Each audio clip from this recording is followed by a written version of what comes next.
Welcome to our channel. నేను మీ లక్ష్మణ్. ప్రస్తుతం అంతా పుట్టినారు ప్రముఖ real estate expert Smita Krishnamurthy గారు. మేడం నమస్తే. నమస్కారం. నేను మేడం రాబోయే 2 సంవత్సరాల్లో దాదాపు 71% రిచెస్ట్ పీపుల్ మొత్తం రియల్ ఎస్టేట్లో ఇన్వెస్ట్ చేయడానికి చూస్తున్నారని చెప్పి మనం విన్నాం. ఒక ఆర్టికల్లో కూడా నేను చూడడం జరిగింది. అది ఎంతవరకు నిజం? ఒక హైదరాబాద్లోనైనా లేదంటే మీరు ఒక సందర్భంలో మీరు కూడా అన్నారు దుబాయ్లో కూడా ఇన్వెస్ట్ చేస్తున్నారని. హైదరాబాద్లో ఎక్కువ ఫోకస్ చేస్తున్నారు ఈ ధనవంతులంతా రియల్ ఎస్టేట్లో ఇన్వెస్ట్ చేసి రాబోయే 2 సంవత్సరాల్లో అని విన్నాం. ఎంతవరకు అది మనం? హైదరాబాద్ ఇప్పుడు ప్రస్తుతం ఉన్న కండిషన్లో it's booming city. So that is one reason. అంటే all over India, pan India level నుంచి చాలా బిల్డర్స్ కానీ ఇన్వెస్టర్స్ కానీ కంపెనీస్ కానీ హైదరాబాద్లో ఇన్వెస్ట్ చేయడానికి ఫ్రమ్ లాస్ట్ 5-6 ఇయర్స్ నుంచి ఇది నడుస్తూనే ఉంది.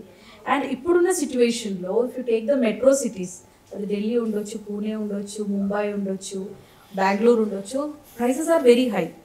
ఆ కంపారిజన్లో చూసుకుంటే ఇప్పటికీ కూడా హైదరాబాద్లో మనకి అఫోర్డబుల్ ప్రైసెస్ ఉన్నాయి. ఇప్పుడు ముంబై లాంటి ప్లేస్లో ఒక హై రైజ్లో మీరు ఒక ఫ్లాట్ కొనాలంటే 4 to 5 CR మినిమం ఉండాలి. 4 to 5 CR. కానీ మనకి హైదరాబాద్లో అదే ప్రీమియం బ్రాండెడ్ బిల్డర్స్ దగ్గర కూడా మనకి 2 to 3 CRలో ఒక మంచి ఫ్లాట్ వచ్చేస్తుంది. So that is a comparison there అనమాట. హైదరాబాద్ ఇంకా అండర్ డెవలప్మెంట్ స్టేజ్లోనే ఉంది. 100% మనకి ఇంకా ల్యాండ్ బ్యాంకింగ్ ఎక్కువ ఉంది కాబట్టి there is more scope for development. మిగతా సిటీస్ అన్ని మెట్రో సిటీస్ కావచ్చు, లేదంటే ఇప్పుడు బెంగళూరు ఉంది. Bengaluru is actually IT city అంటారు, కానీ అక్కడంతా మనకి ల్యాండ్ బ్యాంకింగ్ లేదు. సో ఉన్న వాటికి మొత్తం ఎక్స్పాన్షన్ అయిపోయింది, డెవలప్మెంట్స్ కూడా అయిపోయినాయి. సో వెన్ కంపేర్ టు హైదరాబాద్లో మనకి ఇంకా స్కోప్ ఎక్కువ ఉంది. బికాస్ గవర్నమెంట్ ల్యాండ్స్ కానీ వేకెంట్ ల్యాండ్స్ కానీ మనకి చాలా ఎక్కువ ఉన్నాయి. So the scope for development in Hyderabad is very high. So కాబట్టి ఇప్పుడు ఈ టైంలో కూడా మనకి అఫోర్డబిలిటీ ఉంది అంటే in all the cities Hyderabad ఇంకా అఫోర్డబిలిటీలోనే ఉంది. మన మర్సర్ సర్వేలో కూడా మోస్ట్ అఫోర్డబుల్ సిటీ కింద హైదరాబాద్కి ఒక రికగ్నిషన్ వచ్చింది. ఎందుకంటే cost of living is low. A segment people also can live in Hyderabad. So that is one reason ఏంటంటే ఇన్వెస్టర్స్కి ఇప్పుడు కూడా లుక్అవుట్లో Hyderabad is one of the main cities. And మీరు అన్నట్టు 71% కాదు, 100% ఇన్వెస్ట్మెంట్ మనకు వచ్చే ఛాన్సెస్ అయితే ఉన్నాయి. రిచెస్ట్ పీపుల్ మొత్తం 71% ఎందుకు రియల్ ఎస్టేట్లోనే పెట్టాలనుకుంటున్నారు? రియల్ ఎస్టేట్ అనేది ఈజ్ రియల్ అండి. మీరు వేరే ఏ దాంట్లో మీరు డబ్బులు పెట్టినా కూడా మనకి కంటి ముందు కనపడదు. కానీ అదే రియల్ ఎస్టేట్ అనుకోండి, యూ కెన్ సీ దాట్. ఇంకోటి అది పెరగటం కూడా మీకు కనబడుతుంది. ఓకే, 10 years బ్యాక్ మీరు ఎక్కడో ప్రాపర్టీయో ఫ్లాటో కొని ఉంటారు, కానీ ఇప్పుడున్న ప్రైజెస్ చాలా డిఫరెంట్ ఉంటుంది. సో అప్రిసియేషన్ వల్ల ఏమవుతుందంటే జనాలకి హైలీ అప్రిషియేటెడ్ సూన్, అంటే ఫాస్ట్గా అప్రిషియేట్ చేసే ఫీల్ వచ్చి మనకి రియల్ ఎస్టేట్ ఒకటే ఉంది. అందుకే మనకి డబ్బులు రియల్ ఎస్టేట్లో ఎక్కువ ఇన్వెస్ట్ చేస్తున్నారు. ఇప్పుడు అనుకుంటున్నాం, కానీ మన ఫోర్ఫాదర్స్ టైం నుంచి కూడా భూముల మీదనే ఎక్కువ ఇన్వెస్ట్ చేసేవాళ్ళు. చిరంజీవి గారు కూడా ఒక మాట అన్నారు మొన్న ఒక మీటింగ్లో కూడా, సోషల్ మీడియాలో తిరుగుతా అవును, బాగా వైరల్ అవుతుంది. ఎన్టీ రామారావు గారు ఆ రోజుల్లోనే మీరు వేరే దేని మీద అంటే ఐరన్లో కావచ్చు మిగతా వాటిలో ఇన్వెస్ట్ చేయొద్దు, భూమి మీద ఇన్వెస్ట్ చేయండి, ఖచ్చితంగా భూమి మీద కానీ ఇన్వెస్ట్ చేస్తే భవిష్యత్ తరాలకి అదొక మనకి స్థిరాస్తిగా మిగిలిపోతుంది అని చెప్పి కూడా ఆయన అనటం కూడా జరిగింది. ఒక చిరంజీవే కాదు, శోభన్ బాబు గారు కావచ్చు, మన మురళీమోహన్ గారు చాలా సందర్భాల్లో వాళ్ళు చెప్పడం కూడా జరిగింది. కానీ నిజంగానే చాలామంది ఇప్పుడు వాళ్ళే కాదు సామాన్య ప్రజలు కూడా ఇప్పుడు భూమి మీద ఇన్వెస్ట్ చేయడానికి కూడా ఎక్కువ ఆసక్తి చూపుతున్నారు. నిజంగా భవిష్యత్తు రాబోయే 5 సంవత్సరాల్లో హైదరాబాద్లో కానీ ఇన్వెస్ట్ చేస్తే ఎలా ఉంటుందండి మీరేం చెప్తారు? ఇట్ విల్ బి బ్యూటిఫుల్ అండి. ఎందుకంటే హైదరాబాద్ ఈజ్ ఆల్మోస్ట్ లైక్ చాలా ఫాస్ట్ గ్రోయింగ్ మోడ్లో ఉంది. సో మీరు ఏ ఏరియాలో మీరు ఇన్వెస్ట్ చేసినా కూడా ఇవాళ రేపు అనే ఒక ఇది లేకుండా మైట్ బి కొన్ని ఏరియాస్లో 2 years పడుతుంది, కొన్ని ఏరియాస్లో 5 years పడుతుంది, కొన్ని ఏరియాస్లో 10 years పడుతుంది. ఇప్పుడు మొన్న ఆర్టికల్ గురించి మీరు మాట్లాడారు చిరంజీవి గురించి. చిరంజీవి గారు చెప్పింది నిజమే. అప్పట్లో డబ్బులు ఉన్నాయి అంటే సినీ ఇండస్ట్రీ వాళ్ళ దగ్గర ఉండే, ఫార్మా కంపెనీస్ వాళ్ళ దగ్గర ఉండే. You can for example Reddy labs తీసుకోవచ్చు, లేకపోతే మన అన్నపూర్ణ స్టూడియోస్, రామోజీ, వీళ్ళందరూ కూడా ఏంటంటే ఆ టైంలో అక్వైర్ చేసుకున్నారు. ఆ ఒక లొకేషన్కి హైలైట్ కూడా, లేదంటే అప్రిసియేషన్ రావడానికి కూడా కొన్ని వీలు కొన్న ల్యాండ్స్ వల్లనే అయింది. అక్కడ పలానా వాళ్ళు కొనుక్కున్నారు అంటే అక్కడ ఏదో ఉంది, రేపు ఫ్యూచర్లో అక్కడ గ్రో అవుతుందని కూడా చాలామంది ఆ చుట్టుపక్కల కొన్నారు. ఇప్పుడున్న జూబ్లీ హిల్స్ ఒకప్పుడు ఎలా ఉండేదండి? It was nothing but rocks. అక్కడ చెక్ పోస్ట్, మనకి జూబ్లీ హిల్స్ చెక్ పోస్ట్ అనే పేరు ఎందుకు వచ్చిందో మీకు తెలుసా? ఒకప్పుడు ఆ ఏరియాలోకి ఎంటర్ అవ్వాలంటే అక్కడ ఒక చెక్ పోస్ట్ ఉండేది. And after 6 people were not allowed also. Yeah, so that is the reason అక్కడ చెక్ పోస్ట్ అని రావడానికి కూడా, నేమ్ రావడానికి కూడా కారణం. సో అలాంటి ప్లేస్ ఇప్పుడు it is one of the richest in Hyderabad. Yes madam. Yeah, so భూమిలో ఇన్వెస్ట్మెంట్ అనేది అది ఒక రకంగా ఒక category people do understand that. ఇప్పుడు మీకు నాకు రియల్ ఎస్టేట్ గురించి తెలుసు, కానీ అప్పట్లో ఏంటంటే కామన్ పీపుల్కి అంత లేకుండే. కానీ ఇప్పుడు మీరు అడిగినట్టు ఇప్పుడు అందరూ ఇన్వెస్ట్ చేయాలనుకుంటున్నారు. ఎందుకంటే ఇప్పుడు people touch, feel and see. అప్పుడు వాళ్ళు కొనుక్కున్నారు కాబట్టి ఇప్పుడు ఇంత అప్రిసియేషన్ వచ్చింది. సో ఇంకా గోయింగ్ ఫర్దర్ కొనలేరని కూడా తెలుసు. అందుకే ఇప్పుడున్న పరిస్థితుల్లో ఎంత ఉంటే అంత ఇన్వెస్ట్ చేస్తున్నారు. యా, ఇప్పుడు 10 లక్షలు పెట్టి ప్లాట్ కొనే వాళ్ళు ఉన్నారు, 50 లక్షలు పెట్టి ప్లాట్ కొనే వాళ్ళు ఉన్నారు, ₹1,00,00,000 పెట్టి కూడా ప్లాట్ కొనే వాళ్ళు ఉన్నారు. వాళ్ళ ఒక స్టేజ్ ఆర్ వాళ్ళ ఒక ఫైనాన్షియల్ క్రైటీరియా చూసుకొని ప్రతి individual today in Hyderabad want to invest in real estate. ఎందుకంటే దే హ్యావ్ సీన్ దట్ ఆ ఫ్రూట్స్ ఎలా ఉంటుందో, 5 years ఉండొచ్చు, 10 years ఉండొచ్చు, ఆ ఫ్రూట్స్ ఎలా ఉంటుందో అనేది వాళ్ళు అది ఫీల్ చేస్తున్నారు ఇప్పుడు. అందుకే ఇప్పుడు రియల్ ఎస్టేట్కి కూడా ఇంత బూమ్ రావడానికి కారణం. ఇంకొకటి మనకి సాఫ్ట్వేర్ ఎక్స్పాన్షన్ కూడా. ఈ సాఫ్ట్వేర్ ఐటీ సెగ్మెంట్ మనకి హైదరాబాద్లో రావటం వల్ల జనాల దగ్గర క్యాష్ ఫ్లో ఎక్కువైంది. ఐటీ ఇండస్ట్రీ ఏంటంటే కొంచెం రెమ్యూనరేషన్ హై ఉండేది. అప్పట్లో మనకున్న రెమ్యూనరేషన్కి ఐటీ సెగ్మెంట్ ఇండియాలోకి రావటం వల్ల ఆ శాలరీ ఎలా ఇంక్రీజ్ అయిందో మీకు తెలుసు. సో ఎక్సెస్ ఆఫ్ మనీ ఉండటం వల్ల జనాల దగ్గర ఆ ఎక్సెసివ్ క్యాష్ ఫ్లోని ఎక్కడ పెడితే అది మనకి హయ్యర్ రిటర్న్స్ ఇస్తుంది అనే ఒక అనాలిసిస్తో everybody are investing in real estate today. So మరో పక్క తీసుకున్నాం అంటే గవర్నమెంట్ కూడా ఒక 3 monthsలోనే రెవెన్యూ రింగ్ రోడ్ సంబంధించి అంటే ల్యాండ్ కూడా మొత్తం చూసుకోవాలని చెప్పి గవర్నమెంట్ చెప్పడం కూడా జరిగింది. 3 months తర్వాత కంప్లీట్గా రెవెన్యూ రింగ్ రోడ్ కూడా ఫాస్ట్గా దాన్ని డెవలప్ చేసుకొని ఆ ఏరియా మొత్తం డెవలప్ చేయాలని చెప్పి ప్లాన్ చేయడం కూడా జరిగింది. అదే దీన్ని క్లస్టర్స్గా డివైడ్ చేయడం జరిగింది మేడం. అంటే రూరల్, అర్బన్ అని చెప్పి కూడా ఇట్లా క్లస్టర్స్గా డివైడ్ చేయడం వల్ల అంటే ఎలా ఉండబోతుంది మేడం ఆ ఏరియా అంతా? రీజనల్ రింగ్ రోడ్ ప్లాన్ మనకి ఆల్మోస్ట్ ఒక 4 to 5 years బ్యాక్ ప్లాన్ వేసారు. So almost 50% of the land acquisition కూడా అయిపోయింది. అంటే టువర్డ్స్ దిస్ చౌటుప్పల్ ఆ సైడ్ మనకి ఈస్టర్న్ సైడ్కి మనకి ఆల్మోస్ట్ ల్యాండ్ ఎక్విజిషన్ అయిపోయింది. అక్కడ ఇక్కడ మనకి ప్లానింగ్ కమిషన్ వాళ్ళు కానీ లేఅవుట్ ద రోడ్ లేయింగ్కి కానీ వాళ్ళు వర్క్ కూడా స్టార్ట్ చేశారు. ఇప్పుడు వచ్చిన కొత్త గవర్నమెంట్ ఏం చేశారంటే ఇది ఇంకా ఫాస్ట్గా మూవ్ చేయడానికి they divided it into clusters. అంటే కొన్ని ఏరియాస్ మనకి అర్బన్ ఏరియాస్లో వస్తున్నాయి, కొన్ని ఏరియాస్ మనకి సబర్బన్ ఏరియాస్లో వస్తున్నాయి, కొన్ని విలేజెస్లో వస్తున్నాయి. సో అట్లా వీళ్ళు ఏం చేశారంటే కొన్ని క్లస్టర్స్లో డివైడ్ చేయటం వల్ల ఆ జాబ్ ఏదైతే ఉందో ఇప్పుడు ఒక్కలే 10 places చేయకుండా ఒక్కరికి 2 places, 3 places అంటే క్లస్టర్స్ డివైడ్ చేసినప్పుడు క్లస్టర్స్లో హెడ్స్ సపరేట్ ఉంటారు. సో వాళ్ళ డిపార్ట్మెంట్ ఆ ఒక ఏరియాకి చూసుకుంటారు, సో నెక్స్ట్ క్లస్టర్కి వాళ్ళు చూసుకుంటారు. సో ఏమవుతుందంటే వర్క్ డివైడ్ అయ్యింది. సో ఈ యొక్క ప్రాసెస్లో ఏమవుతుందంటే ల్యాండ్ ఎక్విజిషన్ ఫాస్ట్ అయిపోతుంది. ఒక్కోళ్ళే ఒక చోటు నుంచి చేసుకుంటూ మళ్ళీ నెక్స్ట్ ప్లేస్ వచ్చి అలా చేస్తే మనకి చాలా టైం ఎక్కువ పడుతుంది. So that is the reason ఇలా ఏరియా వైజ్ అంటే అర్బన్, సెమీ అర్బన్, రూరల్ అలా డివైడ్ చేసుకొని ఇవ్వటం వల్ల ఈ జాబ్ ఏదైతే డివైడ్ అయ్యిందో దానివల్ల మనకి ల్యాండ్ ఎక్విజిషన్స్ చాలా ఫాస్ట్గా అవుతుంది. ఫార్మా సిటీ కూడా సేమ్ క్లస్టర్స్గా డివైడ్ చేసి ఫార్మా సిటీని ఇప్పుడు ఫార్మా విలేజెస్ గవర్నమెంట్ ఇప్పుడు తీసుకుంటున్న నిర్ణయాలు ఎంతవరకు కరెక్ట్ అని మీరు భావిస్తారు? If you ask me straight forward answer అంటే ఈ government is in full confusion అనే చెప్పాలి. ఎందుకంటే every day they are giving new announcements. అంటే this is lack of planning అనొచ్చు, లేదంటే they doesn't know how to concentrate on real estate or focusing more on the development అని కూడా అనొచ్చు. ఎందుకంటే రాగానే ఫార్మా సిటీ రద్దన్నారు, మెట్రో రైల్ది రూట్స్ మార్చేసారు. సింపుల్గా చార్మినార్ నుంచి మనకి ఆర్జీఐ ఎయిర్పోర్ట్కి ట్రావెల్ చేసే వాళ్ళు ఎంత ఉంటారండి? సో ఇలాంటి ఒక చిన్న డిసిషన్స్ అనౌన్స్ చేసే ముందు it should be actually discussed with the right authority. అలా లేకుండా ఏదో గవర్నమెంట్ రాగానే పాత గవర్నమెంట్ చేసింది ఏదో తప్పని చెప్పేసి స్టేట్మెంట్స్ ఇచ్చారు. There is no wrong in changing policies, కానీ అది మనకి కామన్ మ్యాన్ మీద ఎంత ఎఫెక్ట్ పడుతుంది అనేది కూడా government has to think over. దాని తర్వాత 1 month తర్వాత మళ్ళీ ఫార్మా సిటీ రివోక్ అన్నారు, తీయట్లేదన్నారు. మళ్ళీ రీసెంట్గా ఇప్పుడు ఫార్మా సిటీ కాదు ఫార్మా విలేజ్ అంటున్నారు.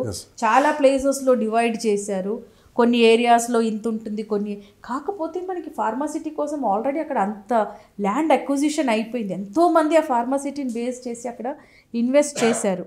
ఇప్పుడు వీళ్ళంతా రీసేల్ చేయాలి అనుకుంటే ఏ 10,000కో 12,000కో కొన్న ప్లాట్లు ఇప్పుడు 4,000కు కూడా పోవు. ఎందుకంటే the main focus was pharma city there. Yes madam. Pharma city ఒకటి, శ్రీశైలం హైవే ఒకటి, ఇవన్నీ బేస్ చేసుకొని ఇన్వెస్ట్ చేశారు. ఇప్పుడు ఫార్మాసిటీయే లేదు అక్కడ, ఫార్మా విలేజ్ అంటే అది that is actually a wrong decision by the government. I strictly I'm against these kind of decisions. ఎందుకంటే ఇది కామన్ పీపుల్ని, especially people want to invest, వాళ్ళ మనోభావాల్ని బాగా దెబ్బతీస్తూ ఉంది. సో ఎలక్షన్లకు ముందు కామన్గా ఈ రియల్ ఎస్టేట్ ఒక 3-4 మంత్స్ కొంచెం డల్ అయిపోవడం, ఎలక్షన్ రిజల్ట్ తర్వాత ఆటోమేటిక్గా మార్కెట్ ప్రైసెస్ అవి పెరుగుతూ ఉంటాయి. కానీ ఎలక్షన్ అయిపోయి దాదాపు 2 మంత్స్ అవుతుంది. 2 మంత్స్ అయిపోయినా కానీ మార్కెట్ అట్లానే స్టేబుల్గా ఉండిపోయింది. అసలు రియల్ ఎస్టేట్ వర్గాల్లో ఎలాంటి చర్చ నడుస్తుంది? ఇది ఇంకా అలాగనే ఉంది. ఎందుకు అంటే because of these basic announcements government చేసింది. సో జనాలకి కూడా వీళ్ళు ఎంతవరకు అనేది ఒక మనసులో ఒక గ్లిచ్ అయితే ఫామ్ అయిపోయింది, ఒక డౌట్ అయితే వచ్చేసింది. ఇంకోటి నెక్స్ట్ థింగ్ ఈజ్ మనకి నెక్స్ట్ ఎంపీ ఎలక్షన్స్ ఉన్నాయి. ఏప్రిల్లో మనకి సెంట్రల్లో ఎలక్షన్స్ ఉన్నాయి కాబట్టి సో ఎవ్రీబడి ఆర్ వెయిటింగ్. అంటే ఈ ఎలక్షన్ తర్వాత ఏమన్నా ఇంపార్టెంట్ డిసిషన్స్ తీసుకుంటారేమో అనే ఆ ఒక్క థాట్ ప్రాసెస్లో people are all waiting. Anyways ఎప్పుడైనా కూడా పాత గవర్నమెంట్ కంటిన్యూ అయితే ఏ సెక్టర్ మీద ఎఫెక్ట్ పడదు. కానీ పాత గవర్నమెంట్ మారి కొత్త గవర్నమెంట్ వచ్చినప్పుడు డెఫినెట్గా ఒక ల్యాగింగ్ అయితే ఉంటుంది. ఆ ల్యాగింగ్ మనకి 3 to 6 months అని అనుకోవచ్చు. మీరు అన్నారు పార్లమెంట్ ఎలక్షన్లు వస్తున్నాయని, ఉన్న 2 monthsలో అవి కూడా కంప్లీట్ అయిపోతాయి. కానీ ఏపీలో కూడా అంటే అమరావతిలో ఎంక్వైరీస్ బాగా పెరిగాయి, ఇప్పటికే ల్యాండ్ రేట్లు అక్కడ పెరిగాయని చెప్పుకుంటున్నారు. నిజంగానే పరిస్థితులు అడిగినంత చేంజ్ అయితే హైదరాబాద్ రియల్ ఎస్టేట్ మీద ఎలాంటి ఎఫెక్ట్ ఉండే అవకాశం ఉందంటారు? ఇక్కడ మీరు అన్నట్టు ఏపీ ఎలక్షన్స్ ఇంపాక్ట్ కూడా ఉంది హైదరాబాద్ మీద. ఇప్పుడు హైదరాబాద్ ఇంత డెవలప్ అవ్వడానికి కారణం ఏంటంటే జాబ్ ఆపర్చునిటీస్. ఆ జాబ్ మనం ఇక్కడ క్రియేట్ చేస్తున్నాం కాబట్టి వేరే సిటీస్, వేరే స్టేట్స్ నుంచి వచ్చి ఇక్కడ లొకేట్ అయ్యి దే ఆర్ వర్కింగ్ అనమాట. కానీ ఇప్పుడు మీరు అన్నట్టు ఏపీలో ఎలక్షన్స్ ఉన్నాయి. సో ఈసారి ఏపీలో కూడా టఫ్ ఎలక్షన్స్ అంటున్నారు. సో అక్కడ కూడా గవర్నమెంట్ చేంజ్ అయ్యే ఛాన్సెస్ ఉన్నాయని కూడా అంటున్నారు. By any chance of the government change in government ఉంది అంటే మాత్రం మీరు అన్నట్టు అమరావతి, విజయవాడ, వైజాగ్ ఇవన్నీ కూడా పెరిగిపోతుంది. సో ఇంకోటి కూడా ఉంది, if at all the government is changing అక్కడ జాబ్ ఆపర్చునిటీస్ డెఫినెట్గా పెరుగుతుంది. సో ఇంతమంది మైగ్రెంట్స్ మనకి ఆంధ్ర నుంచి ఉండదు. మన హైదరాబాద్లో ఇప్పుడు మనం తీసుకుంటే ఒక గ్రాఫ్ ఆర్ స్టాటిస్టిక్స్ చూసుకుంటే హైదరాబాద్ తెలంగాణ వాళ్ళకంటే కూడా హైదరాబాద్లో settlers are more from Andhra side. ఇప్పుడు మనకు కొన్ని ఏరియాస్ ఉన్నాయి లైక్ కుక్కట్పల్లి, మియాపూర్, అమీన్పూర్, ఆ ఏరియా అంతా మీరు చూసుకుంటే మ్యాక్సిమం ఆంధ్ర సైడ్ పీపుల్ సెటిలర్సే ఉన్నారు అక్కడ. సో వాళ్ళకి అటు సైడ్ మనకు ఒక జాబ్ ఆపర్చునిటీ క్రియేట్ అవుతుంది అంటే డెఫినెట్లీ వాళ్ళ సొంత ఊర్లలో ఉండడానికి, సెటిల్ అవ్వడానికి జనాలు ఇష్టపడతారు.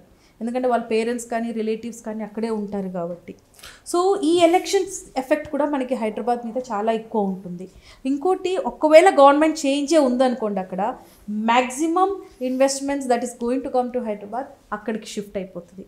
ఒకటేమో ఇప్పుడున్న సిచ్యువేషన్లో ల్యాండ్ ప్రైసెస్ చాలా తక్కువ ఉంటుంది, అంటే ఇన్వెస్టర్స్కి good opportunity to invest. Okay, so maximum investment amount will get diversified to Andhra. మీరు మీ ఒపీనియన్ చెప్పండి మేడం. ఒకవేళ నిజంగానే ఇలాంటి పరిస్థితులకి చేంజ్ అయితే ఎక్కడ ఇన్వెస్ట్ చేస్తే బెస్ట్ అని మీరు అంటారు? హైదరాబాదా లేకుంటే? అంటే ఇప్పుడు ఆంధ్ర బేస్ ఉన్న వాళ్ళు ఆంధ్రాలో ఇన్వెస్ట్ చేయొచ్చండి.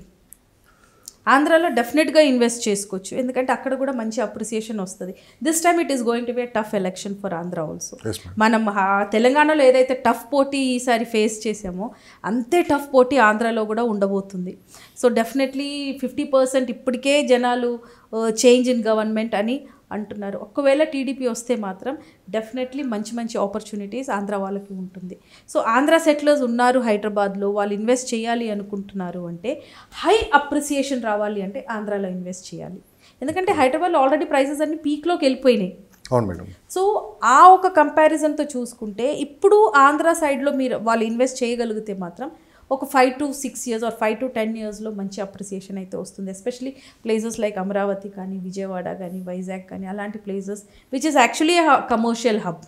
సో అలాంటి ప్లేసెస్ ఇంకా డబుల్ ద డెవలప్మెంట్ అయ్యే ఛాన్సెస్ ఎక్కువ ఉన్నాయి అటు సైడ్. లాస్ట్ 10 years నుంచి మనం గమనించాలంటే హైదరాబాద్లో గ్రోత్ ఎలా ఉంది మేడం? రియల్ ఎస్టేట్ నెక్స్ట్ 5 yearsలో ఎలా ఉండబోతుందండి మీరు ఏం చెప్తారు? లాస్ట్ 10 yearsలో కొన్ని ఏరియాస్లో మనకి 900% వరకు రేట్స్ పెరిగిన రియల్గా పెరిగిన ఏరియాస్ మనకు ఉన్నాయి, లైక్ మోకిలా కానీ, నానక్రామ్గూడ కానీ, నియోపోలిస్ కానీ, ఇవన్నీ ఆల్మోస్ట్ ఇప్పుడు మనం గ్రాఫ్ గీస్తే ఆల్మోస్ట్ 900% వరకు the prices have gone up. Okay, so ఆ ఒక్క గ్రోత్ చూసుకుంటే నెక్స్ట్ 5 years మీకు అంత ఉండదు. ఎందుకంటే డెఫినెట్గా Congress government will not be able to do as much as TRS government has done. This is a challenge to the government also. ఎందుకంటే that is a central party, వాళ్ళు ఏం చేయాలన్నా సెంట్రల్ నుంచి ఆథరైజేషన్ ఉండాలి. కాకపోతే మనకి ప్రీవియస్ గవర్నమెంట్తో అడ్వాంటేజ్ ఏంటంటే it was a local party, decisions were made locally, ఒక ఫ్యామిలీ డిసిషనే ఉండేది. కానీ ఇప్పుడు ఒక డిసిషన్ పాస్ అయ్యి బయటకు రావాలి అంటే దానికి చుట్టూ చాలా ప్రొసీజర్స్ ఉన్నాయి. సో ల్యాగింగ్ అయితే మనకి చాలా ఉంటుంది. ఇంకొకటి ఏంటంటే కాంగ్రెస్ గవర్నమెంట్లో if you take the past history, infrastructure create చేసిన స్టేట్స్ ఏమీ లేదు. వాళ్ళు బేసిక్ థింగ్స్ కామన్ పీపుల్కి ప్రొవైడ్ చేసేంత వరకే దే వేర్ లిమిటెడ్. సో ఇప్పుడు నన్ను అడిగితే the present Congress government has to do some miracles. ఆ పేరు తీసేసి కొత్తదేమన్నా అక్కడ పెట్టాలి అనుకుంటే. ఇప్పుడు రీసెంట్గా మన సీఎం గారు ఈజ్ గాన్ ఫర్ డవాస్కి వెళ్ళారు. Yeah, so if you compare the last year meet and this year meet చాలా చేంజెస్ ఉన్నాయి. లాస్ట్ ఇయర్ మీట్లో మనకి ఈవీ సెక్టర్స్ నుంచి ఎన్నో ఇన్వెస్ట్మెంట్ ఆప్షన్స్ వచ్చాయి. Okay, so now we have to see how many people will come forward investing in Hyderabad. ఈ ఒక్క సమ్మిట్తోనే మనకు అర్థమైపోతుంది ఈ చేంజ్ ఇన్ గవర్నమెంట్ మన సిటీని ఎంత ఎఫెక్ట్ చేస్తుంది అనేది. హైకోర్టు కూడా ఇట్స్ షిఫ్ట్ చేస్తా అన్నారు. ఒకవేళ హైకోర్టుకి షిఫ్ట్ చేసి అక్కడికి డెవలప్మెంట్ అయితే ఎలా ఉంటుంది మేడం? ఆ ఏరియా మొత్తం ప్రైజెస్ కావచ్చు ఇదంతా షిఫ్ట్ చేస్తారు అనడానికి, షిఫ్ట్ అవ్వడానికి చాలా ఇది ఉంది అండి. Because it's not a monopoly decision. అది హైకోర్ట్ అనేది అది it's the whole party has to decide. Place acquire అవ్వాలి, so many things are involved in that. కానీ అయితే మాత్రం డెఫినెట్లీ ఆ ఒక ఏరియాకి డెఫినెట్లీ మంచి గ్రోత్ అయితే ఉంటుంది. ఎందుకంటే ఇప్పుడు ఏ గవర్నమెంట్ వచ్చినా కూడా పార్ట్ అండ్ పార్షియలీ ప్రతి ఒక్క ఏరియాని డెవలప్ చేయాలనుకుంటున్నారు. కొన్ని ఏరియాస్కి ఎడ్యుకేషనల్ సెక్టర్ కింద, కొన్ని ఏరియాస్ ఇప్పుడు కోర్ట్స్ అండ్ లీగల్ కింద, కొన్ని ఏరియాస్కి ఎంటర్టైన్మెంట్ కింద, అలా చేసుకుంటూ వస్తే మాత్రం ఒకటే ఏరియాని డెవలప్ చేయకుండా ప్రతి ఏరియాలో కొంచెం కొంచెం ఏరియాని డెవలప్ చేసుకుంటూ వస్తే చిన్న చిన్న టౌన్షిప్స్ ఫామ్ అయిపోతుంది. అంటే మీరు అనేది గతంలో ఒకే ఏరియా డెవలప్ చేశారంటారా? ఇప్పుడు హైదరాబాద్ పరిస్థితి అదే కదా అదండి అయింది. హైదరాబాద్ని ఇప్పుడు ఆల్ ఓవర్ తెలంగాణలో చూసుకుంటే Hyderabad is only one city which is highly developed. ఎందుకంటే ఫస్ట్ నుంచి అందరు ఫోకస్ చేసింది ఓన్లీ హైదరాబాద్. వేరాజ్ మనకి వరంగల్ ఉంది, కరీంనగర్ ఉంది, నల్గొండ ఉంది. ఈ డిస్ట్రిక్ట్స్ని ఎవరు ఫోకస్ చేయలేదు. They just focused on Hyderabad. ఇలా కాకుండా ఇప్పుడు ఆంధ్ర అంటున్నారు, ఇప్పుడు అది రాగా ఉంది. స్టేట్ బైఫకేట్ అయినాక అక్కడ ఏ డెవలప్మెంట్స్ అవ్వలేదు. ఇప్పుడు మీరు అన్నట్టు హైకోర్టు ఒక చోటకి షిఫ్ట్ చేయాలి, ఎడ్యుకేషనల్ హబ్ ఇంకో చోటకి తీసుకుని వెళ్ళండి, అడ్మినిస్ట్రేషన్ బ్లాక్ ఇంకొక చోటకి తీసుకెళ్తే అది ఏమవుతుందంటే ప్రతి సిటీలో ఏదో ఒక చిన్న చిన్న డెవలప్మెంట్స్ మనకి కనబడుతుంది. ఆ ఒక్క దానివల్ల చిన్న చిన్న టౌన్షిప్స్ ఫామ్ అవ్వటము, అక్కడ ఎడ్యుకేషన్ అండ్ ఎంప్లాయ్మెంట్ క్రియేట్ అవ్వటము, entertainment, people coming and residing there. So మనకి హైదరాబాద్లో జరిగినట్టుగా ఉండదు. ఒకటే ఏరియా మొత్తం ఒకటే ఏరియాలో వచ్చి స్టాగ్నెంట్ అయ్యి అందరు అదే ఏరియాలో వచ్చి పడటము అలాంటివి ఉండకుండా కొంచెం ప్రికాషన్స్ తీసుకుని, అంటే అది ఫోర్సీ చేసి చేయాలి. అది it's basically on town planning అనమాట. కానీ ఇప్పటికీ అలాంటి పరిస్థితులు ఉన్నాయి హైదరాబాద్లో ఇంకెక్కడుందండి? మనకి ల్యాండ్సే లేవు. Hyderabad doesn't hold any more lands. ఇంక ఇప్పుడు south side, north side, east అన్ని ఎందుకు ఎక్స్పాండ్ అవుతుందంటే హైదరాబాద్ ఫుల్ అయిపోయింది. సో మనకి ఇంకా ఇక్కడ మనకి ఎక్స్పాన్షన్ అనేది సిటీ లోపల అయితే ఇంకా ఏమీ లేదు. సో అందుకే ఇప్పుడు when previous government was there, NIMS తీసుకెళ్ళి జహీరాబాద్లో వేశారు, data warehouse, Microsoft data warehouse వచ్చి మనకి బెంగళూరు హైవేలో వేశారు. ఎందుకంటే కొంచెమైనా కూడా డీవియేట్ అవుతుంది అనేసి. సో గోయింగ్ ఫర్దర్ మనకి ఇండస్ట్రీస్ కానీ, మ్యానుఫ్యాక్చరింగ్ కానీ, ఐటీ కానీ ఇవన్నీ మనం ఇలా చేయొచ్చు. కానీ ప్రస్తుతం అయితే మనకి హైదరాబాద్ సిటీ లిమిట్స్లో we do not hold any lands. రాబోయే 2-3 సంవత్సరాల్లో ప్రైసెస్ తగ్గే అవకాశం ఉందా, పెరిగే అవకాశం ఉందా, ఎలానే స్టేబుల్గా ఉండే అవకాశం? ప్రైసెస్ అయితే తగ్గదండి. So I have seen in many videos and many articles చదువుతూ ఉన్నాను on real estate saying that there is going to be a correction in real estate market, which is actually a false statement. నేను 100 కోట్లు పెట్టి ఒక ఎకరా land కొనుక్కొని నాకు end user price నేను ఒకటి క్యాలిక్యులేట్ చేసి ఒక ప్రాపర్టీ నేను సేల్కి పెట్టాను. గవర్నమెంట్ మారింది, మార్కెట్ పడిపోయిందని చెప్పేసి నా 100 కోట్ల ప్రాపర్టీ నేను 80 కోట్లకి వాల్యుయేషన్ వేయలేను కదా. సో కరెక్షన్ అనేది అవ్వదండి. స్టాగ్నెంట్ మైట్ హ్యాపెన్, కానీ అది రేట్ పడిపోతుంది, ఈ రేట్లు ఉండవు, ప్రాజెక్టులు రావు అనుకోవటం చాలా తప్పు. లాస్ట్ 5 years నుంచి కూడా హైదరాబాద్లో ఇన్వెస్ట్మెంట్స్ లోకల్ పీపుల్ కంటే కూడా వేరే స్టేట్స్ నుంచి ఇన్వెస్ట్ చేసే వాళ్ళే ఎక్కువ ఉన్నారు. మనం తెలుగు వాళ్ళు ఇక్కడ చాలా తక్కువ కొంటున్నాం ప్రాపర్టీస్. మీరు ఒక్కరోజు మీ రిజిస్ట్రేషన్ ఆఫీస్ ముందు నిలబడితే మీకు ఎక్కువ మట్టుకి నార్త్ ఇండియన్స్ కొంటారు ఇక్కడ ప్రాపర్టీస్. ఐటీ అని అదని ఇదని జాబ్స్ కోసం వచ్చిన వాళ్ళందరూ ఇప్పుడు ఈ హై రైజ్లలో మీరు వెళ్ళి చూస్తే 50 to 60% people are from north India. They are the buyers in Hyderabad. కానీ మన హైదరాబాదీస్ ఏమంటాము, ఆ ఏరియాలో అంత రేట్ లేదు, ఈ ఏరియాలో ఇంత రేట్ లేదు, ఎవడు కొంటాడని మనం చేతులు కట్టుకొని కూర్చుంటున్నాము. కానీ అక్కడ చూస్తే రిజిస్ట్రేషన్స్ అవుతున్నాయి. లాస్ట్ 6 months నుంచి ఎలా ఉన్నాయి రిజిస్ట్రేషన్? లాస్ట్ 6 months నుంచి యాక్చువల్లీ రిజిస్ట్రేషన్స్ 23% పెరిగిందండి. ఓకే. ఇఫ్ యూ టేక్ అంటే మనకి వచ్చే సర్వేస్ని చూస్తే there are few surveys which I really follow, I don't want to name them. కానీ వాళ్ళ సర్వేస్ని చూస్తే 31st December 2023కి మనకి లాస్ట్ 2 years కంటే కూడా 23% రిజిస్ట్రేషన్స్ పెరిగాయి హైదరాబాద్లో. ఓకే. వేరాజ్ మనమేమో మీడియాలో మాట్లాడుకుంటూ ఉన్నాం అక్కడ అవ్వట్లేదు సేల్, ఇక్కడ అవ్వట్లేదు. Reality is different. మీరు 23% రిజిస్ట్రేషన్ పెరిగినాయండి. శ్రీశైలం హైవేలో తీసుకుంటాం అంటే గతంలో రోజుకి ఒక 10-15 రిజిస్ట్రేషన్ జరిగితే ఇప్పుడు కనీసం 2 months నుంచి ఒక రిజిస్ట్రేషన్ కూడా జరగలేదు అక్కడ. అట్లా లేదు. ఎంతవరకు నిజం మేడం ఇది? బయట ఇది కావాలని స్ప్రెడ్ చేస్తున్నారా లేకపోతే? ఇవన్నీ spreading news. See I tell you, అంటే నేను ఎక్కువ వర్క్ చేసింది on Bengaluru highway. Shadnagar registration office is my favourite place. వారానికి ఒక్కసారి అయితే 100% నేను అక్కడ ఉండేదాన్ని. మాకు ఒకప్పుడు ఎలా ఉండేదంటే రోజుకి ఒక 20, 30, 40, 50 రిజిస్ట్రేషన్స్ ఉండేటివి. I mean based on the dates. Weekends అయితే 30 రిజిస్ట్రేషన్స్ టు 50, 60 రిజిస్ట్రేషన్స్ కూడా ఉండేటివి. ఇప్పుడు అన్నీ లేవు. But still I will not say that 1-2 అని. ఇప్పుడు కూడా ఉన్నాయి 15-20 ఆ రేషియోలో ఉంది.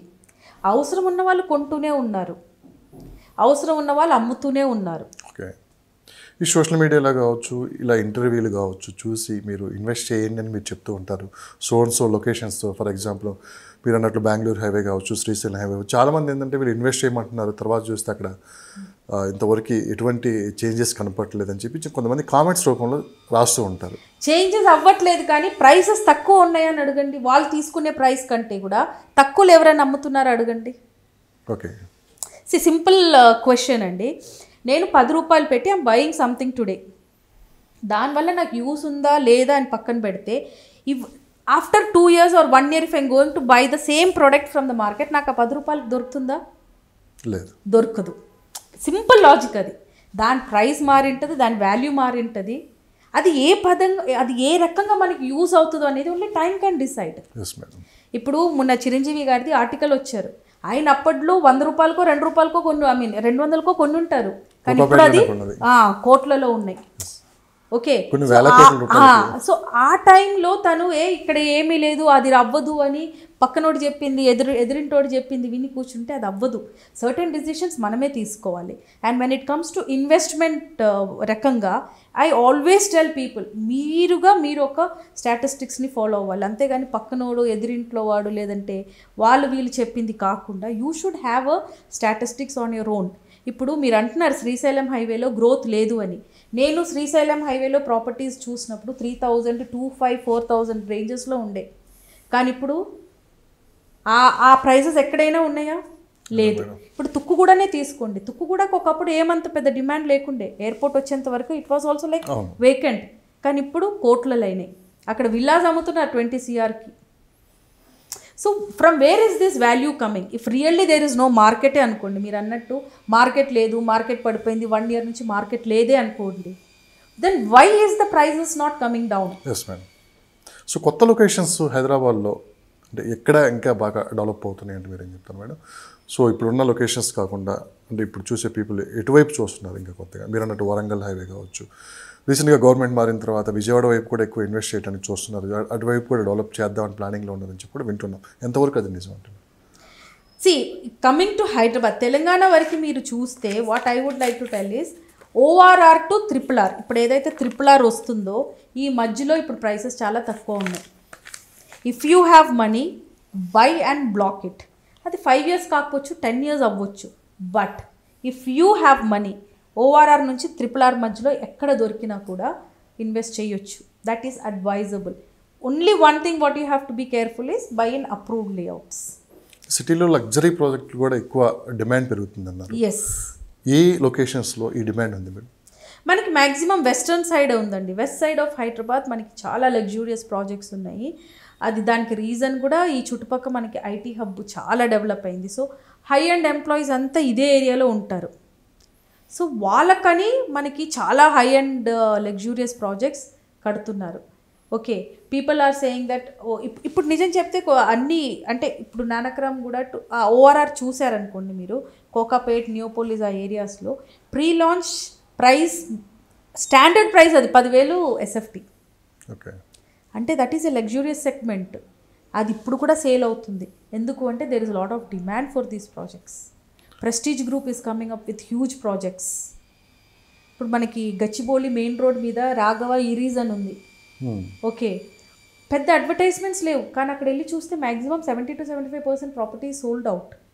డిమాండ్ ఉంది కాబట్టే కదండి కొంటున్నారు. మేడం, ఐటీ ఎటువైపు ఉంటే అటువైపే ఆ ప్రాంతం అభివృద్ధి చెందిద్దని చెప్పి మనం చూస్తూనే ఉన్నాం. గచ్చిబౌలి, హైటెక్ సిటీ, మీరు అన్నట్టు ఈ బెంగళూరు హైవే మొత్తం. కానీ ఇప్పుడు వచ్చిన గవర్నమెంట్ ఐటీని వేరే ప్లేస్కి మార్చే ప్రయత్నాలు కూడా చేస్తుంది, దాని దగ్గర ప్లాన్స్ కూడా రెడీ చేస్తుందని చెప్పి కూడా బయట వినిపిస్తున్న మాట.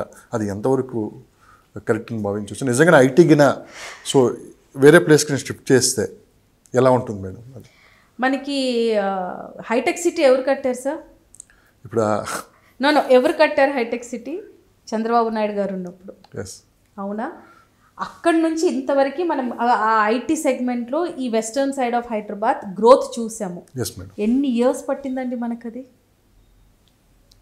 ఇప్పుడు సడన్గా మేము ఐటీ తీసుకొచ్చి వేరే ఒక ప్లేస్లో పెట్టాలి అంటే అంత ఇన్ఫ్రాస్ట్రక్చర్ క్రియేట్ చేయటం అంత ఈజీ కాదు కదండి. Practically is it possible? People give statements, ఎందుకంటే ఒక ఏరియాని బ్లాక్ చేసేస్తారు, ఆ ఏరియాకి హైప్ క్రియేట్ చేసేస్తారు. కానీ మొత్తం ఐటీ సెగ్మెంట్ని తీసుకొని వెళ్ళి అక్కడ వేయాలి అంటే మినిమంలో మినిమం మనకి ఇంత ఇన్ఫ్రా క్రియేట్ అవ్వాలంటే. కానీ గత ప్రభుత్వం కొన్ని ప్రయోగాలు అయితే చేసింది, నల్గొండ డిస్ట్రిక్ట్లో కావచ్చు, కొన్ని ఏరియాల్లో ఐటీ కంపెనీస్ కూడా వాళ్ళు పెట్టడం కూడా జరిగింది. ఆ ప్రయోగాలు ఎంతవరకు సఫలమైనవి? I tell you one example. Polepally SEZ, Jadcherla maximum మనకి ఫార్మా కంపెనీస్ ఉన్నాయి అక్కడ. సెజ్ ఈజ్ ఆపరేషనల్, జనాలు వెళ్తున్నారు. ఆల్మోస్ట్ అక్కడ ఒక 40,000 to 50,000 employees are working. Aurobindo ఉంది, నాట్కో ఉంది, కొన్ని ఇన్స్టిట్యూట్స్ ఉన్నాయి, కొన్ని ప్లాస్టిక్ మ్యానుఫ్యాక్చర్, నీల్కమల్ వాళ్ళవంతా చాలా పెద్ద పెద్ద యూనిట్స్ ఉన్నాయి దాంట్లో. ఎంప్లాయ్మెంట్ వైజ్ సెజ్లో క్రియేట్ చేశారు, కానీ government failed creating residential areas in that area. Okay, individual builders వచ్చి కట్టారు అక్కడ. ఏంటి, కొంతమంది విల్లాస్ కట్టారు, కొంతమంది ఫ్లాట్స్ కట్టారు. కానీ నేను వెళ్ళి అలాంటి ఒక రిమోట్ ప్లేస్లో ఉండాలి అంటే నేను ఫస్ట్ ఏం చూసుకుంటాను? పిల్లలకి స్కూల్స్ చూసుకోవాలి, హాస్పిటల్స్ చూసుకోవాలి, ఎంటర్టైన్మెంట్ చూసుకోవాలి, ఓకే, రోడ్ కనెక్టివిటీ చూసుకోవాలి, సెక్యూరిటీ చూసుకోవాలి. సెజ్ క్రియేట్ అయ్యింది, ఇనాగ్రేట్ అయ్యింది. ఎంప్లాయీస్ అంటే by force they have to go and work there. When you're transfer to that place మీరు అక్కడ వెళ్ళి వర్క్ చేయాల్సిందే. అది కొంచెం ఇబ్బంది అయినా కూడా you have to go and work there. కానీ అదే ఎంప్లాయీస్కి ఇప్పుడు ప్రైవేట్ సెక్టర్స్ చాలామంది రెసిడెన్షియల్ ప్రాజెక్ట్స్ క్రియేట్ చేస్తున్నాయి. Government should take initiative to create schools కానీ, హాస్పిటల్స్ కానీ, గవర్నమెంట్ హాస్పిటల్స్ కానీ, అక్కడ గవర్నమెంట్ రిలేటెడ్ సర్వీసెస్ జనాలకి అందుబాటులో ఉండేటట్టు అలాంటివి government has to create. So అది ఫెయిల్ అయ్యింది last time. Okay, last government fail to do that. So ఇప్పుడు మీరు అన్నట్టు ఇంత పెద్ద ఐటీ హబ్ని ఒక ప్లేస్కి మూవ్ చేయాలి అంటే it's not a one night dream. ఎందుకంటే నీ ప్రశ్న ఇప్పుడు ఫార్మాసిటీ మీరు మనం మాట్లాడుకుంటూనే ఉన్నాం. ప్రీవియస్ గవర్నమెంట్లో ఓ ప్లేస్ అనుకుంటే ఇప్పుడు వచ్చిన గవర్నమెంట్ ఇంకో ప్లేస్ క్లస్టర్స్గా మారుస్తూ అన్నారు. ఒక కన్ఫ్యూజ్ వాతావరణంలో ఉండి మొత్తం అక్కడ బిజినెస్ పూర్తిగా పడిపోయిందని చెప్పి మనం వినిపిస్తున్నమాట. ఎట్లానే కానీ ఐటీలో కూడా చేసి ఆ ప్రయోగాలు ఎంతవరకు సక్సెస్ అవుతాయని? సక్సెస్ అవ్వదండి అది. ఫార్మాసిటీ కూడా we have to wait and watch. Okay, ఇప్పుడు చాలామంది అక్కడ నుంచి ఇన్వెస్ట్మెంట్స్ తీసేయాలని, కొత్త వాళ్ళు ఇన్వెస్ట్ చేయాలి అంటే భయపడుతున్నారు. So this is a time when ఒక ఫార్మాసిటీ మార్చడం వల్ల ఎవరికి బెనిఫిట్, ఎవరికి లాస్ అంటే ఏం చెప్తారు మేడం? అందరికీ లాస్ అయినండి అక్కడ. ఎందుకంటే ల్యాండ్ అక్విజిషన్ ఆల్మోస్ట్ 9,000 acres వరకు ల్యాండ్ అక్విజిషన్ అయిపోయింది. ఓకే దీంట్లో మనకి అసైన్ ల్యాండ్స్ చాలా ఉన్నాయి, ప్లస్ రైతుల దగ్గర తీసుకునే ల్యాండ్స్ కూడా ఉన్నాయి. అవును మేడం. ఇప్పుడు ఈ ల్యాండ్స్ మళ్ళీ మీరు రైతులకి ఇస్తే వాళ్ళు ఆల్రెడీ ఆ భూమి మీద ఆశ వదులుకున్నారు, వాళ్ళకి దొరికిన డబ్బులతో వేరేది ఏదో ఒకటి స్టార్ట్ చేసి ఉంటారు. ఇప్పుడు ఈ ల్యాండ్ అంతా ఏం చేస్తారు మీరు? టౌన్షిప్ అంటున్నారు. ఇప్పుడు అక్కడ టౌన్షిప్ క్రియేట్ చేస్తే who will go and stay there? First of all ఒక రెసిడెన్షియల్ ఏరియా క్రియేట్ అవ్వాలి అంటే జాబ్ ఆపర్చునిటీస్ ఉండాలి. ఇంతమంది అక్కడ ఎందుకు కొన్నారు అంటే ఫార్మాసిటీని బేస్ చేసి. Pharma city was not a small project, almost 4 lakhs employment create చేసి జాబ్ అది. సో ఆ టైంలో అంత ఎంప్లాయ్మెంట్ క్రియేట్ చేసినప్పుడు అంత పీపుల్ విల్ మూవ్ దేర్. అందుకే ఈ ప్లాట్స్ హెచ్ఎండిఏ కానీ డిటీసీపీ కానీ అంత వేగంగా వాళ్ళు అమ్ముకోగలిగారు. ఎందుకు గత 5 నెలల నుంచి 5 months నుంచి రియల్ ఎస్టేట్ మీద ఎక్కువ పెద్ద ఎత్తున చర్చలు నడుస్తున్నాయి? ఎందుకంటే రియల్ ఎస్టేట్ అనేది చాలా పెద్ద హైప్లోకి వెళ్ళిపోయిందండి. Reason is high appreciated values. ఇండియాలో ఏ ప్లేస్లో ఉంది మేడం హైదరాబాద్? ఇండియాలో ఇప్పుడు నన్ను అడిగితే హైదరాబాద్ ఈజ్ లీడింగ్ అండి. ఢిల్లీ, బెంగళూరు తర్వాత ఇప్పుడు మనమే నిలబడి ఉన్నాం ప్రైజెస్లో. Delhi, we have Delhi on the highest, we have Mumbai, we have Bangalore, now we are leading, even not Chennai also. Earlier Chennai ఉండేది, కానీ చెన్నైలో ఇప్పుడు కూడా మనకంటే చాలా తక్కువ ప్రైజెస్లో ఫ్లాట్స్ ఉన్నాయి. కానీ మన హైదరాబాద్లో ఇప్పుడు ఫ్లాట్స్ కొనాలంటే మినిమం 1 CR అయింది. I'm talking about stand alone apartment. ఒకప్పుడు 30-40 లక్షలు ఉంటే ఒక ఫ్లాట్ వచ్చేది, కానీ ఇప్పుడు సింపుల్గా ఒక 3 BHK or 2 BHK ఫ్లాట్ కొనాలనుకుంటే 70 lakhs నుంచి స్టార్టింగ్ ఉంది ఇప్పుడు. సో మినిమం 70 lakhs నుంచి I'm talking about stand alone apartment. ఇంకా గేటెడ్ కమ్యూనిటీస్, సెమీ గేటెడ్ కమ్యూనిటీస్కి వెళ్తే మీకు 1.5 and above ఉన్నాయి ప్రైజెస్. ఈ ప్రైజెస్ ఇలాగనే కంటిన్యూ అవుతుందండి. Prices will not fall down. ఇలానే కంటిన్యూ అయితే మిడిల్ క్లాస్ పీపుల్ పరిస్థితి ఏంటి? మిడిల్ క్లాస్ పీపుల్ ఇంకా ఏంటంటే they have to go searching for new areas. Actually చాలా మంది ఈ వీడియోలు చూసేవాళ్ళు కావచ్చు, సోషల్ మీడియాలో కావచ్చు, రియల్ ఎస్టేట్ మీద ఎక్కువ మిడిల్ క్లాస్ పీపుల్ ఎక్కడ ఇన్వెస్ట్ చేయాలని చెప్పి ఒక కన్ఫ్యూజ్లో ఉన్నారు. ప్రైజెస్ చూసుకున్నాడు హైలీ ఉన్నాయి మీరు చెప్పిన లొకేషన్స్. ఇంకా బెస్ట్ ప్రైజెస్ ఇంకెంతవరకు వెళ్ళొచ్చు మనం? మీరు అన్నట్టు రీజనల్ రింగ్ రోడ్ కన్నా ప్రాజెక్ట్ కన్నా స్టార్ట్ అయితే ఆ ఏరియాలో ఇన్వెస్ట్ చేయొచ్చా? ఒకవేళ ఇన్వెస్ట్ చేస్తే బెస్ట్ లొకేషన్ ఎక్కడ ఉంది, ఎన్ని సంవత్సరాలు వెయిట్ చేయాలని చెప్పి కూడా అంటే వాళ్ళకున్న బడ్జెట్కి అంటే ఫర్ ఎగ్జాంపుల్ మనం ఎట్లా తీసుకున్నామంటే ఇంట్రెస్ట్ తీసుకున్నామంటే ఆ లెక్కన కూడా చాలామంది ఎంత ఇంట్రెస్ట్ పడుతుంది ఏంటిని చూసుకుంటారు. 5 yearsకి వెయిట్ చేస్తే మనం పెట్టిన పెట్టుబడి అక్కడ వర్కౌట్ అవుతుందో అనేది కూడా చాలామంది ఆలోచిస్తూ ఉంటారు. సో మరి మిడిల్ క్లాస్ పీపుల్కి ఇటువైపు వెళ్ళమంటారు? If the budget is below 20 lakhs 25 lakhs అయితే మీరు ORR నుంచి RRR ఆ ఏరియాస్లో మీకు ఎక్కడ దొరికినా కూడా ఇన్వెస్ట్ చేయొచ్చండి. అప్రూవ్డ్ లేఅవుట్లో ఇన్వెస్ట్ చేయండి. Maximum go for housing loans. ఎందుకంటే హౌసింగ్ లోన్స్ ఇస్తున్నారంటే ప్రాజెక్ట్ కూడా చాలా క్లియర్గా ఉంది అని అర్థం. ఓకే, ఇంకొకటి మీరు ఎఫోర్డబిలిటీ గురించి అడుగుతున్నారు. Middle class people affordability. ఇప్పుడు హైదరాబాద్ ఉన్న సిచ్యువేషన్లో Hyderabad is not affordable for middle class people. ఆ 2008 to 2012 was the time when people bought అంటే middle class people could purchase properties in Hyderabad. ఇప్పుడు మన ప్రైజెస్ మినిమం మనకి స్టాండ్ అలోన్లో కూడా 7,000 per SFT ఉంది. కాబట్టి ఇప్పుడున్న సిచ్యువేషన్లో మిడిల్ క్లాస్ పీపుల్ కొనాలి అనుకుంటే సిటీ అవుట్స్కర్ట్స్కి వెళ్ళాల్సిందే. సిటీ లిమిట్స్లో మీకు మరి ఎవరు ఇన్వెస్ట్ చేస్తున్నారు madam? Middle class people invest చేయట్లేదు, ప్రైజెస్ ఎక్కువ. మరి ఎవరు ఇన్వెస్ట్ చేస్తున్నారు ఎక్కువ మంది? సార్ ఇప్పుడు కూడా హైదరాబాద్లో మనకి NRI ఇన్వెస్ట్మెంట్స్ ఫుల్ ఫ్లెజ్డ్గా money is getting flushed out. So NRIs invest చేస్తున్నారు. బయట నుంచి వచ్చే ఎంత పర్సెంటేజ్ ఆఫ్ NRIs? సో మన ఇండియన్ మార్కెట్లో I'm talking about overall Indian మార్కెట్లో from day 1 the real estate మీద మనకి ఇప్పటి వరకు కూడా 40 to 50% amount is from NRIs only. దానికి వ్యాలిడ్ రీజన్ కూడా ఉంది. ఎందుకంటే ఒకటేమో ఫస్ట్ థింగ్ ఏంటంటే they want to come back to India.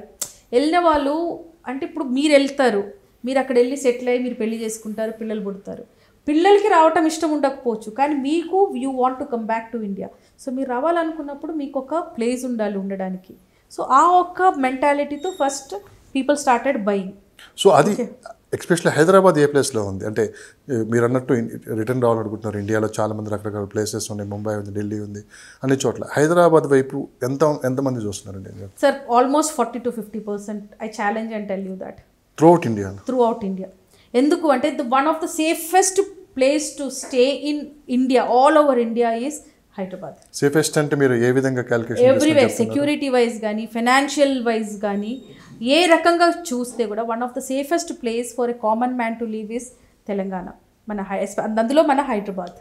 So వెళ్ళే వాళ్ళందరూ మనకి మీరు చూసుకుంటే అందరికీ ప్రాపర్టీస్ ఉంటాయి హైదరాబాద్లో. ఒకటేమో రిటర్న్ రావాలనే కాన్సెప్ట్తో, ఇంకోటి ఇంత అప్రిసియేషన్ వాళ్ళు ఎక్కడ పెట్టినా రాదు. అవుట్ సైడ్ ఇండియా కూడా you will not have this much of appreciation on properties. ఇంకోటి అవుట్ సైడ్ ఇండియా మనకి bank interest are very low. Bank interest అసలు నిల్లు నన్ను అడిగితే. So where will all this money go? నా దగ్గర డబ్బులు ఉంటే ఇంట్లో సూట్ కేస్ నింపి పెట్టుకుంటే అది ఇట్ విల్ నాట్ గ్రో.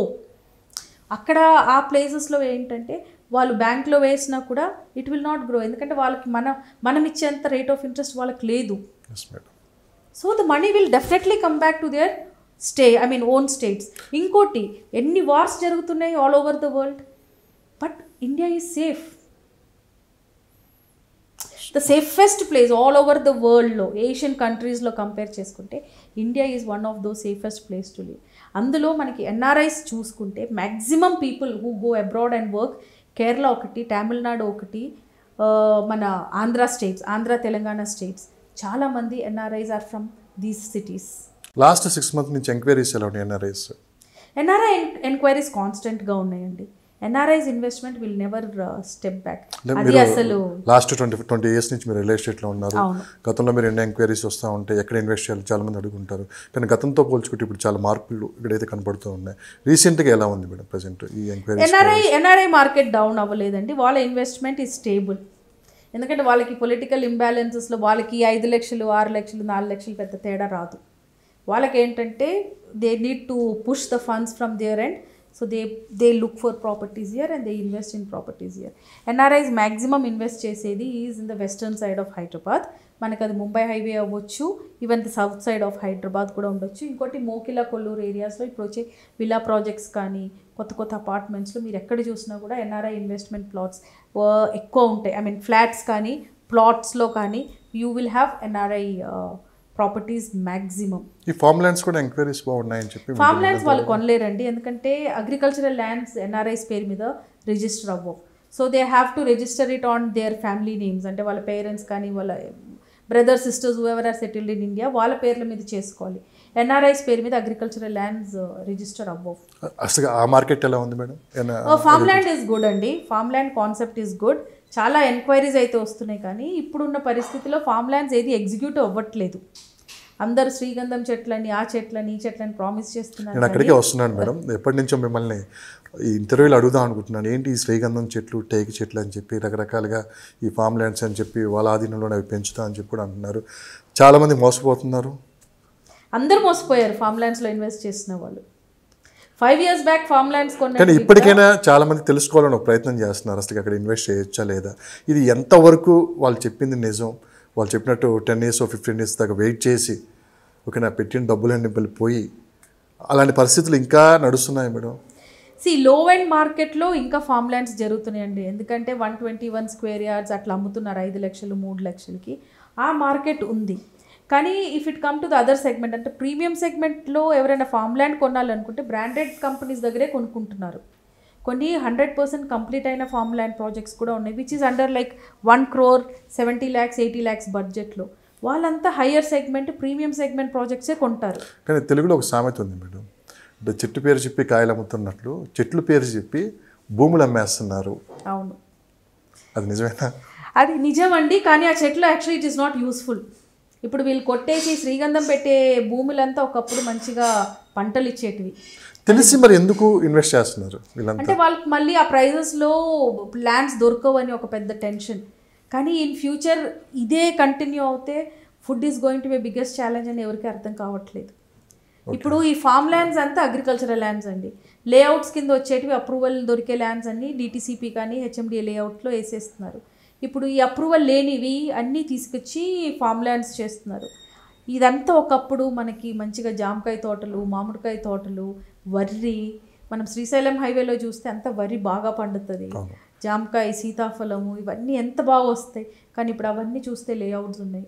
ఇంకో 10 years ఇలానే కంటిన్యూ అయితే మనకి ప్లాట్లు ఉంటాయి కానీ తినడానికి ఫుడ్ ఉండదు. So this is actually one way of ఒక రకమైన డిస్ట్రక్షన్ ఇది. శ్రీగంధం చెట్లు అంటున్నారు, అదంటున్నారు, ఇదంటున్నారు, దేనికి యూజ్ అవుతుందండి? ఇప్పుడు శ్రీగంధం పెడుతున్నారు, ఓకే, శ్రీగంధం అంటే శాండిల్వుడ్ కదా. Yes madam. Yes, who will buy the sandalwood? A common man cannot buy. Only the Karnataka government has to buy sandalwood from you. ఎంత ప్రైస్ ఇస్తారండి వాళ్ళు? When the government is buying that property, I mean that product from you, how much money will they give? ఆ డబ్బులు రావడానికి కూడా 6 to 7 months wait చేయాలి వాళ్ళు product తీసుకొని వెళ్ళాక. ఎందుకంటే వాళ్ళు ఎండ్ యూస్ ప్రోడక్ట్ తయారైనాకనే వాళ్ళ చెట్టుకి వాల్యుయేషన్ వేస్తారు. So what are you getting benefited by buying these farm lands? Farm land అంటే ఒక ఎకరానో 2 ఎకరానో ఉండి ఒక చిన్న ఇల్లు కట్టుకొని చుట్టుపక్కల మామిడికాయ తోటను జామకాయ తోటను వేసుకుంటే అది ఒక ఫార్మ్ ల్యాండ్ ఫీల్ వస్తుంది. ఈ 121 square yards ఫార్మ్ ల్యాండ్ ఏం ఫీల్ వస్తుందండి? కరెక్టే madam. So this is actually the wrong marketing. ఇది ల్యాండ్ ఏదో రకంగా ల్యాండ్ అమ్మేసుకోవాలి. ప్రైజ్ ఉన్న చోట ప్రైస్లో అమ్ముతారు, ప్రైస్ తక్కువ ఉన్న చోట కామన్ మ్యాన్ అంటే లోవర్ మిడిల్ క్లాస్ పీపుల్ వాళ్ళు కొనలేరు 50 లక్షలు 60 లక్షలు పెట్టి ప్లాట్లు. సో ఫార్మ్ ల్యాండ్ అని 121 square yards స్టార్టింగ్ అని చెప్పేసి అమ్మేసుకుంటున్నారు. దానికి రీసేల్ ఉండదు. ఏ సెక్షన్ పీపుల్ ఎక్కువ అటు సైడ్ ఇన్వెస్ట్? ఇలాంటి లో అండ్ చాలా లో అండ్ సెగ్మెంట్ పీపుల్ ఇన్వెస్ట్ చేస్తారండి ఫార్మ్ ల్యాండ్ కాన్సెప్ట్స్లో. డబ్బులు ఉన్న వాళ్ళు ఎక్కడైనా దూరం వెళ్ళి ఒక 1 acre 2 acre కొనుక్కొని ఫెన్సింగ్ చేసేసుకొని ఒక ఫ్యామిలీని అక్కడ పెట్టుకొని ఏదో ఒక తోట వేసుకుంటారు. కానీ ఈ చిన్న చిన్న వెంచర్స్లలో ఈ చిన్న చిన్న ప్రాజెక్ట్స్లో ఇన్వెస్ట్ చేసేవాళ్ళు అంతా lower middle class families, and వాళ్ళే ఎక్కువ మోసపోతారు కూడా. ఎందుకంటే they cannot fight against the system. Recently one of my client అంటే హీ పర్చేస్డ్ ఫార్మ్ ల్యాండ్ కొన్నారు. ఇలానే 3 months నుంచి రిజిస్టర్ అవ్వట్లేదు ల్యాండ్, డబ్బులు మాత్రం మొత్తం కట్టేసుకున్నారు. ఏంటి మేడం అలాంటి పరిస్థితి ఏంటి అసలు? వాళ్ళు దే కెనాట్ ఫైట్ అండి, దే హ్యావ్ టు వెయిట్. వాడు ఎప్పుడు రిజిస్టర్ చేస్తారని వెయిట్ చేసుకుని కూర్చోవాల్సిన పరిస్థితి. వేరే ఆప్షన్ లేదా? వేరే ఆప్షన్ లేదు. ఇప్పుడు అదే మీరు అప్రూవ్డ్ లేఅవుట్ అనుకోండి, అక్కడ ఒక గవర్నమెంట్ సెక్టర్లో ఒక సెక్షన్ ఉంటుంది. ఇప్పుడు హెచ్ఎండిఏ ప్లాట్లో మీకు రిజిస్టర్ అవ్వలేదు అనుకోండి, you can go and complaint. కానీ ఫార్మ్ ల్యాండ్స్లో ఎక్కడికి వెళ్తారు? You cannot fight back the system. The money is all gone. ఈ చెట్లు పెడుతున్నారు, ఏవేవో చెట్లు పెడుతున్నారు. కరెక్ట్గా చెప్తే 3 years అది కరెక్ట్గా మెయింటైన్ చేయలేదనుకోండి, ఏ చెట్టు పెట్టినా పోతుంది. ఆ ఫస్ట్లో కొన్ని రోజులు చూస్తారు, తర్వాత ఆ లేఅవుట్ అమ్మేసినాక వాళ్ళు ఎవరు తిరిగి కూడా చూడరు. సో పరిస్థితి ఏంటి ఆ ప్రాపర్టీస్వి? మీరు హైదరాబాద్ గురించి పూర్తి సమాచారం మీ దగ్గర ఉంది. హైదరాబాద్ చుట్టూ 100 kilometers పరిధిలో ల్యాండ్స్ ఎలా ఉన్నాయి, రేట్స్ ఎలా ఉన్నాయి, డెవలప్మెంట్స్ ఎలా ఉన్నాయి, కంపెనీస్ ఏమి వచ్చాయి, ఎంప్లాయ్మెంట్ ఏ విధంగా పెరిగిందని నెక్స్ట్ 5 yearsలో మీ అంచనా ప్రకారం మీరు నేను అన్నట్లు ఒక 100 kilometers పరిధిలో ఎలా ఉంటుంది మనం ఊహించుకుంటే? 100 kilometers పరిధి అంటే మనం RRR కానీ ఏ లొకేషన్ ఒక లొకేషన్ దగ్గరలో ఒక లొకేషన్ అయితే ఉండదు. కానీ మీకు ఒక అవగాహన ఉంటుంది కంపల్సరీ ఈ లొకేషన్ అయితే బెస్ట్, అంటే ఈ లొకేషన్ అయితే కొంచెం టైం పడుతుందని ఉంటుంది కొన్ని. మీకు మీ అంచనా ప్రకారం బెస్ట్ లొకేషన్స్ ఎక్కడ? South side and Mumbai highway అండి, Bengaluru highway and Mumbai highway. ఇంకా ఈ ట్రెండింగ్గా కొనసాగుతూనే ఉంటుంది. అది 100% ఇట్ విల్ క్యారీ ఆన్. ఎందుకంటే కోకాపేట ఒక బ్రాండ్, అది ఎప్పటికీ అలానే ఉంటుంది. అలానే మీరు అన్నట్లు ఈ బెంగళూరు హైవే ముంబై హైవే ఎప్పటికీ ఇలానే ఉంటుంది. ఎప్పటికీ అలానే ఉంటుందండి. ఎందుకంటే బాంబే హైవే మనకి ఆల్రెడీ అది ఒక పెద్ద national highway and it's actually well developed కూడా. అది అక్కడ మనం వెళ్ళి కొత్తగా డెవలప్ చేయాల్సిన అవసరం ఏం లేదు. అక్కడ మనకున్న Shankarpalli itself is one of the biggest districts. అక్కడ ఎంత ఎంప్లాయ్మెంట్ ఉందో, ఎంత ఊర్లు ఉన్నాయో మీకు తెలుసు. అక్కడ ఇప్పుడు గజం 30,000 to 40,000 నడుస్తూ ఉంది. సో అక్కడ వెళ్ళి మనం స్పెషల్గా ఏమీ డెవలప్ చేయాల్సిన అవసరం లేదు. So that area is completely developed. ఇంకా సౌత్ సైడ్ అంటారా, మనకి international airport is on that side. So next future growth అంతా మనకు అక్కడే ఉంటుంది. అది irrespective of any government new policies whatever it is, as long as you have your airport functional there, ఆ ఏరియాకి మనకి ఎక్కడా తిరిగి I mean there is no looking back for those areas. రాబోయే కాలంలో ఓల్డ్ హైదరాబాద్ న్యూ హైదరాబాద్ అని అవుతుంది. Old Hyderabad మనకి అమీర్పేట, పంజగుట్ట, దిల్సుఖ్ నగర్, ఈ బోయిన్పల్లి ఇవన్నీ ఓల్డ్ హైదరాబాద్ కింద నిలబడిపోతుంది. New Hyderabad will be from the west to south side of Hyderabad. ఇదంతా న్యూ హైదరాబాద్ ఉంటుంది. అండ్ ఇన్ఫ్రా కానీ స్ట్రక్చరల్ వైజ్ కానీ చాలా డిఫరెన్స్గా కూడా ఉంటుంది. కాస్ట్ ఆఫ్ లివింగ్లో చాలా ఎఫెక్టివిటీ ఉంటుంది. ఇప్పుడు మీరు for example if you take Uppal కానీ, నాగోల్ కానీ, ఎల్బీ నగర్ కానీ వెళ్తే అక్కడ కాస్ట్ ఆఫ్ లివింగ్ చాలా తక్కువ ఉంటుంది. అదే మీరు గచ్చిబౌలి సైడ్ వస్తే మీ కాస్ట్ ఆఫ్ లివింగ్ చాలా ఎక్కువ ఉంటుంది. సో ఆ ఒక్క కాస్ట్ ఆఫ్ లివింగ్ కంపారిజన్ కూడా మీకు కనబడుతుంది అక్కడ. So old Hyderabad will remain old Hyderabad. ఇంకా అక్కడ మనకి డెవలప్ చేయడానికి ఏమీ లేదు. All the new developments are coming towards south side and west side of Hyderabad. So ఇంకా గోయింగ్ ఫర్దర్ మనకి హైదరాబాద్ అంటే ఈ సైడే జనాలు గుర్తుపెట్టుకుంటారు. ఎన్ని సంవత్సరాలు పడుతుంది మేడం ఇదంతా? ఆల్రెడీ డెవలప్ అయిపోయామండి. ఇంక ఇది గ్రాడ్యువల్గా గ్రో అవుతూనే ఉంటుంది. 5 years బట్టి 5 years వరకు ఎంత గ్రోత్ ఉంటుందో అంత గ్రో అవుతుంది. ఇంకో 10 years అయితే ఇంకా మార్వలస్గా గ్రో అవుతుంది. So this is actually gradually growing. ఇప్పుడు గవర్నమెంట్ మారిన కొత్త ప్రాజెక్ట్స్ ఏది ఆగలేదు అక్కడ ఆ ఏరియాస్లో. సో డెఫినెట్లీ ఆ ఏరియాస్లో మనకి గ్రోత్లో ఎలాంటి టెన్షన్ ఉండదు. Investors money is not in pool, అందరూ కరెక్ట్ ప్లేస్లో ఇన్వెస్ట్ చేశారు. And there will not be any what do you say, no forecast which says that it is going to fall down, ఈ area ఆగిపోతుంది, అలాంటివి ఏమీ ఉండదండి. ఈ areas are all on the right track. మీరు గతంలో మాట్లాడిన ఒక ఇంటర్వ్యూలో 111 గురించి పెద్ద ఎత్తున అది ఆ వీడియో అయితే వైరల్ అయింది. అంటే పాత గవర్నమెంట్ ఎలా ఉంది, దాని మీద తీసుకున్న నిర్ణయాలు కావచ్చు, ఇప్పుడే గవర్నమెంట్ మారింది. సో ఇప్పుడు వచ్చిన గవర్నమెంట్ 111 జీవో మీద ఎలాంటి నిర్ణయం తీసుకునే అవకాశం ఉంది? 111 జీవోలో చాలామంది ఇన్వెస్ట్ చేశారు, ఆ జీవో ఎత్తేస్తున్నా అని చెప్పి. ఇప్పుడు ఎలా ఉండబోతుంది మరి ఇప్పుడున్న ప్రీవియస్ గవర్నమెంట్లో కావచ్చు? ఒకవేళగైనా దాని మీద ఒక నిర్ణయం తీసుకుంటే రేట్లు తగ్గుతాయా పెరుగుతాయా అంటే ఏం చెప్తారు? ఫస్ట్ ఆఫ్ ఆల్ 111 జియోకి state government it has nothing to do. మీరు ఇప్పటికీ అదే మాట మీద ఉంటారు? అదే మాట మీద ఉన్నానండి. Because this comes under the central tribunal, green tribunal వాళ్ళ కిందకు వస్తుంది ఇది. సో 111 జియో ఒకప్పుడు ఎందుకు క్రియేట్ చేశారు అంటే టు కన్జర్వ్ వాటర్. అప్పుడు మనకి గండిపేట ఆ ఏరియాస్లోనే మనకి వాటర్ ఉంటుంది. వాటర్ ప్రాబ్లం ఇప్పుడు లేదు అని చెప్పి కూడా గత ప్రభుత్వం కూడా చూడటం కూడా జరిగింది. 111 ఏరియాస్లో జియో ఎత్తేసి చూడమని చెప్పండి, అప్పుడు అర్థమవుతుంది. 3 years బ్యాక్ మనకి కంటిన్యూస్గా వర్షాలు ఉన్నప్పుడు all these areas that came under 111 GO మొత్తం మునిగిపోయింది. సో ఏ లెక్కన వాళ్ళు ఎత్తుతారంటే 111 జియో. 111 జియో ఎత్తేసినారు అంటే అక్కడ ఒక రెసిడెన్షియల్కో లేదంటే కమర్షియల్కో పర్మిషన్ ఇచ్చినట్టు. అంత లో లయింగ్ ఏరియాస్లో how can the government give permission? It is not possible. It is not possible with the state government. 1,43,000 ఎకరాలు అలానే ఉండిపోవాల్సిందేనా? అలా ఉండటమే మేలండి. ఎందుకంటే బేసిక్లీ మనకి కూడా గ్రీన్ బెల్ట్ అవసరం. మనం ఉండే ఏరియాస్లో మీరు చూస్తే వరల్డ్ క్లాస్ సిటీగా డెవలప్ అవుతుంది హైదరాబాదు. ఎంత వరల్డ్ క్లాస్ సిటీగా డెవలప్ అయినా కూడా మనం దుబాయ్ లాంటి కంట్రీస్ లాగా అవ్వలేమండి. ఎందుకంటే ఇప్పుడే మీరు హ్యూమిడిటీ లెవెల్గా చూస్తే మీరు జస్ట్ ఇమాజిన్, మనకి డిసెంబర్లో కూడా వీఆర్ స్వెట్టింగ్. ఎందుకు అంటే పొల్యూషన్, పాపులేషన్ వెరీ హై అయింది. ఇంకా ఈ 111 జియో కూడా ఎత్తేస్తే ఇప్పుడు ప్రస్తుతం 111 జియో మొత్తం గ్రీన్ బెల్ట్లో ఉంది. చెట్లు కానీ పొలాలు కానీ లేదంటే అన్నెసెసరీ అన్వాంటెడ్ వీడ్స్ చెట్లు కానీ whatever it is growing there. అంటే ఏంటి, మనం ఎమిట్ చేసే కార్బన్ డైఆక్సైడ్ని పీల్చుకోవడానికి మన చుట్టుపక్కల ఈ గ్రీన్ బెల్ట్ ఉంది. ఇప్పుడు ఇవన్నీ కూడా తీసేసి మొత్తం సిమెంట్ కాంక్రీట్ స్ట్రక్చర్ వస్తే what would be the future of Hyderabad? We can not go out. అలాంటి సిచ్యువేషన్ వస్తే ఇంటి నుంచి బయటకు వెళ్తే ఏసీ బస్సెస్, ఏసీ ఆటోలు, ఏసీ బైకులు కావాల్సి వస్తుంది మనకి. It's not the matter of only selling land. You have to create a space for people to live. So ఆ 111 జియో ఎత్తేయటం అనేది it is not a small thing అండి. దానికి decision is not just one person. So yes. that is not an easy task. Yes. And it is not possible even with this government also. Smita గారు, మీరు చాలా సందర్భాల్లో చాలా ముక్కుసూటిగా మాట్లాడుతూ ఉంటారు. మీరు అదే రియల్ ఎస్టేట్లో ఉన్నారు, number of people me colleagues ఉన్నారు. కొన్ని ఇబ్బందికరమైన పరిస్థితులు ఉంటే మీరు మాట్లాడిన సందర్భాలు మిగతా వాళ్ళకి అటు సైడ్ నుంచి మిగతా వాళ్ళ దగ్గర నుంచి మీకు ఏమైనా ప్రెజర్ ఉంటుందా? మీరు ఎందుకు ఇలా మాట్లాడారు? ఉంటుందండి. కొంతమంది ఫోన్ చేసి అడుగుతారు కూడా, మీరు ఎందుకు ఇలా మాట్లాడుతున్నారు. ఎందుకంటే మీరు మీ కామెంట్స్ చదువుతూ ఉంటాను. కొంతమంది పాజిటివ్ చెప్పేవాళ్ళు ఉంటారు, కొంతమంది నెగిటివ్ రాసేవాళ్ళు ఉంటారు. అలాంటి సందర్భాలు వచ్చినప్పుడు దాన్ని మీరు ఎలా తీసుకొని ముందుకు వెళ్తారంటే ఏం చెప్తారు?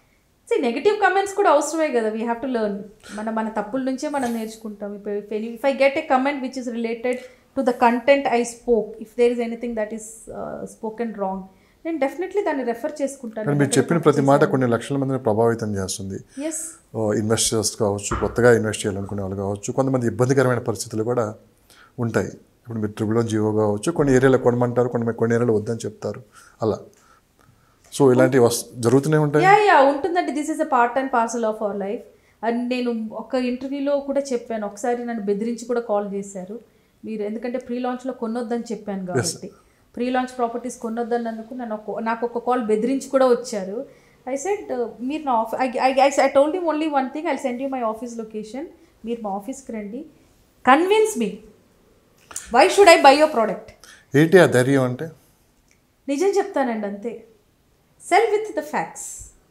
ఎందుకంటే మీ కస్టమర్స్ కాదు, రేపు మళ్ళీ మీరు వాళ్ళని ఫేస్ చేయాలి. కొంతమంది కస్టమర్స్ ఇనీషియల్గా నేను రియల్ ఎస్టేట్లో వచ్చినప్పుడు కొంతమంది ఇబ్బందిలో పడ్డారు. ఇలాంటివన్నీ నమ్ముకొని చేసి. సో నేను ఒక మాట చెప్తున్నాను, లేదంటే నేను ఒక ప్రోడక్ట్ అమ్ముతున్నాను అంటే దానికి 100% థరో ఆథెంటికేటెడ్ ప్రాపర్టీ అయితేనే నేను అమ్ముతాను. నా దగ్గర చాలామంది వస్తారు, మా వెంచర్ని మీరు ప్రమోట్ చేస్తారా, మా ప్రోడక్ట్ని మీరు ప్రమోట్ చేస్తారని. కానీ నేను ఏ ప్రోడక్ట్ని ప్రమోట్ చేయను unless and until that is a 100% authenticated product. ఎందుకంటే పొద్దున్న నుంచి లేచి సాయంత్రం వరకు నేను కష్టపడేది డబ్బుల కోసమే, for my family, for my kids. అలాగనే అవతల వాళ్ళు తెచ్చే డబ్బులు కూడా అలా కష్టపడి తెచ్చిన డబ్బులు. ఇవాళ వాళ్ళని మనం మోసం చేస్తే రేపు మనల్ని మోసం చేయడానికి వేరే వాళ్ళు వస్తారు. So sell with facts. మీకు ఒక మంత్ సేల్ అవ్వకపోవచ్చు, but there is no worries.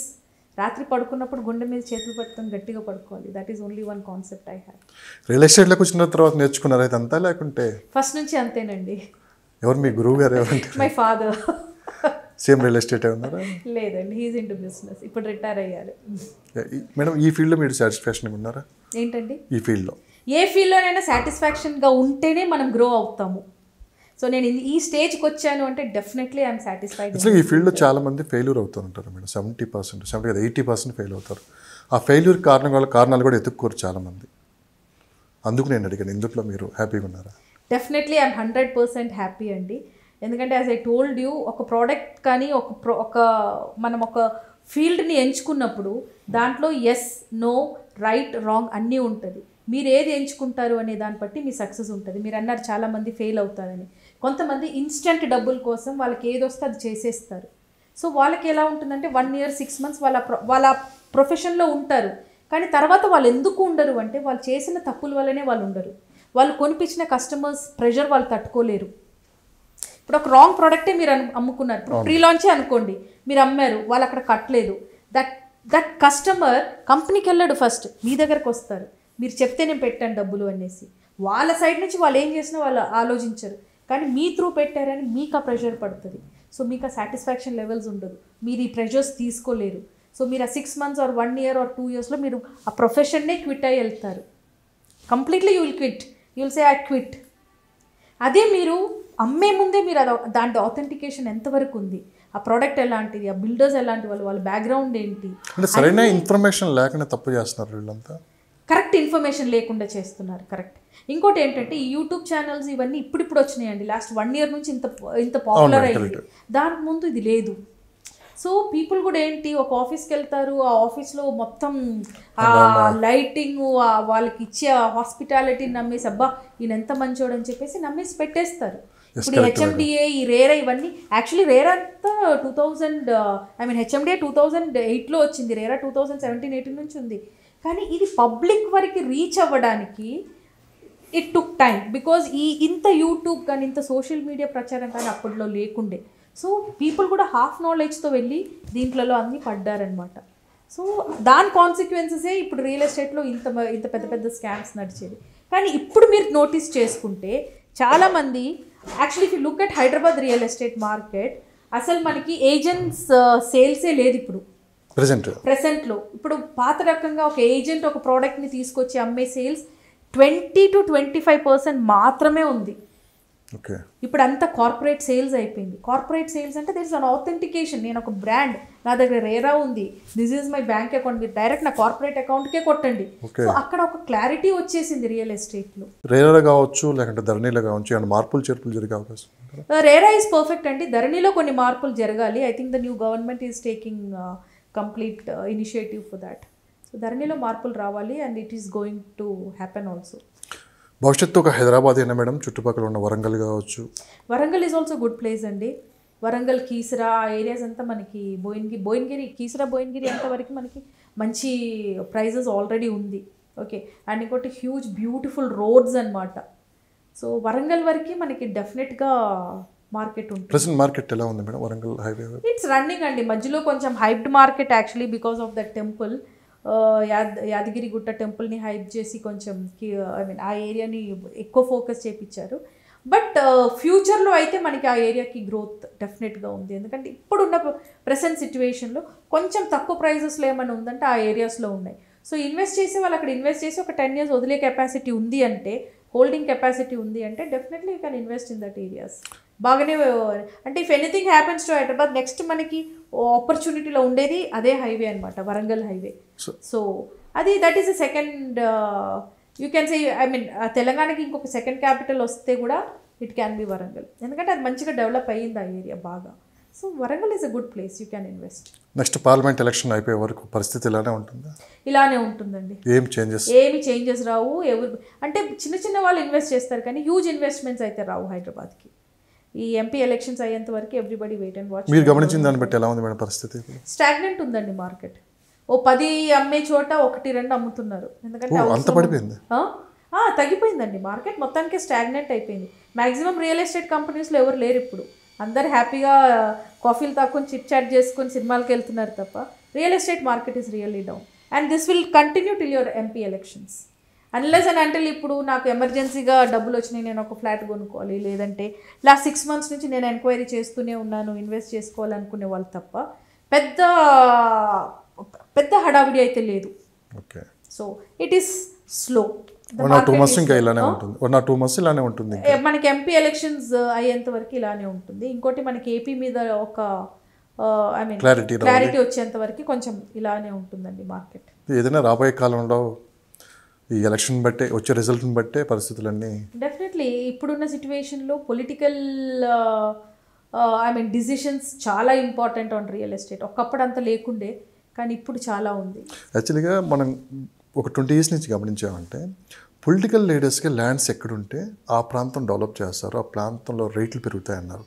అదే పరిస్థితి ఇప్పటికీ కొనసాగుతుందా మేడం? లేదండి, రియల్ ఎస్టేట్ ఒక పొలిటికల్ దీని మీద నడవదు. ఎందుకంటే ఇప్పుడు వాళ్ళ ల్యాండ్స్ రాజశేఖర రెడ్డి గవర్నమెంట్ నుంచి మనం తీసుకుందాం మేడం. ఇప్పటి వరకు మీరు గమనించిందండి రాజశేఖర్ గారి గవర్నమెంట్లో అంటే ఆయన ఏ ఏరియా డెవలప్ చేయాలనుకున్నాడు అక్కడే ఏరియాలో ఆయన ల్యాండ్ ఎక్వైర్ చేశారు. కానీ if you take other government are other people, ఎక్కడో వాళ్ళకి ల్యాండ్ ఉంటుంది, అక్కడ వెళ్ళి ఇప్పుడు మనం ఐటీ సెజ్లు వేయలేము కదా. సెజ్ రావాలి అంటే గవర్నమెంట్ ల్యాండ్స్లోనే సెజ్ వస్తుంది. అంటే గవర్నమెంట్ ఒకటి ల్యాండ్ కొన్ని ఎకరాలు అనేసి అలికేట్ చేస్తుంది సెజ్ కోసం. అలాంటి ప్లేసెస్లోనే మనకి ఐటీ కానీ మిగతావన్నీ వస్తుంది. సో ఇప్పుడు మన కొత్త సీఎం గారికి ఇక్కడ ఉంది XYZలో ప్లేస్ ఉంది అని అక్కడ మనం ఈ సెజ్ అన్ని తీసుకొని వెళ్ళి మూవ్ చేయలేము. సాధారణంగా సామాన్య ప్రజలు ఇలాంటి డిస్కషన్లు ఎక్కువ జరుగుతూ ఉంటాయి. అది తెలియక చేస్తారు, హాఫ్ నాలెడ్జ్తో చేస్తారు. ఇప్పుడు ఒకప్పుడు ఇన్ 2004-05 అండ్ ఆల్ హైదరాబాద్లో ఏమీ లేదు. ఆ టైంలో అన్నపూర్ణ స్టూడియోస్కి ల్యాండ్ వెళ్ళింది. అరే అన్నపూర్ణ స్టూడియో అక్కడ ఉంది, చుట్టుపక్కల ల్యాండ్ కొనుక్కొచ్చు అట్లా కొనుక్కున్నారు, ఎందుకంటే అక్కడ అవైలబిలిటీ ఉండింది. కానీ ఇప్పుడు ఎక్కడుందండి అలాంటి ల్యాండ్స్, ఎక్కడుంది అంత availability? So it's a vague discussion అండి. పొలిటికల్ వాళ్ళకి అక్కడ ఉంది, వీళ్ళ మామకు అక్కడ ఉంది, వాళ్ళ అన్నకు అక్కడ ఉంది, అవన్నీ వేస్ట్. మనం ఒక ప్లానింగ్లో వెళ్తున్నాం. హెచ్ఎండిఏ వచ్చేసినాక హెచ్ఎండిఏ డిపార్ట్మెంట్ ఈస్ డిసైడెడ్ ఏ కంపెనీస్ ఎక్కడ రావాలి, ఏ సేజ్ ఎక్కడ ఉండాలి అని. కానీ ఇంకా అంత అవేర్నెస్ అయితే రాలేదు కదా అందరిలో. అంటే చిన్న buyers, lower middle class families వాళ్ళకి అంత ఎక్స్పోజర్ ఉండదు ఇలాంటి వాటిలలో. సో వాళ్ళు ఏమనుకుంటారంటే మన అన్నకు అక్కడ ఉంది ల్యాండ్, అక్కడ కొనుక్కుంటే అక్కడ డెవలప్ చేస్తాడు.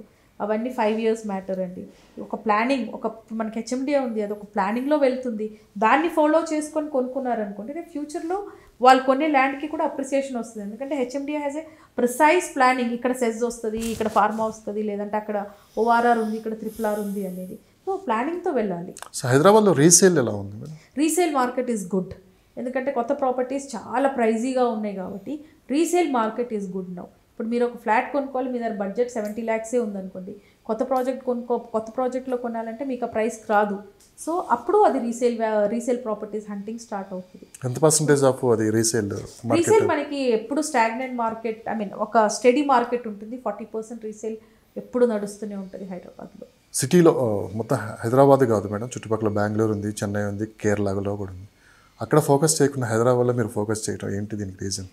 అంటే నేను పుట్టడం కేరళలో పుట్టానని కనుక, బట్ పెరగటం మొత్తం హైదరాబాద్లోనే పెరిగాను. నేను 1981లో హైదరాబాద్కి వచ్చాను. సో అప్పటి నుంచి ఐ హ్యావ్ సీన్ హైదరాబాద్లో ఇప్పుడున్న గచ్చిబౌలి ఎలా ఉండేదో నాకు తెలుసు, ఒకప్పుడు ఉన్న గచ్చిబౌలి ఎలా ఉందో నాకు తెలుసు. సో అందుకే నేను అన్నింది చెక్ పోస్ట్ గురించి. జూబ్లీ హిల్స్ చెక్ పోస్ట్ వెళ్ళాలంటే ఆ ఏరియాకి ఆ చెక్ పోస్ట్ అని ఎందుకు పేరు వచ్చిందంటే అక్కడ నిజంగానే ఒక చెక్ పోస్ట్ ఉండింది. I have seen complete Hyderabad growing from when I was a kid. I know in and out of Hyderabad. మీ కళ్ళతో మీరు చూశారు? నేను చూశాను. నేను ఇవన్నీ ఒక సోషల్ మీడియా వీడియోలోనో, లేదంటే ఒక సినిమాలోనో, లేదంటే ఆర్టికల్లో చదువుకొని నేర్చుకుంది కాదు. I have practically seen this growing. I practically seen hitech city construction.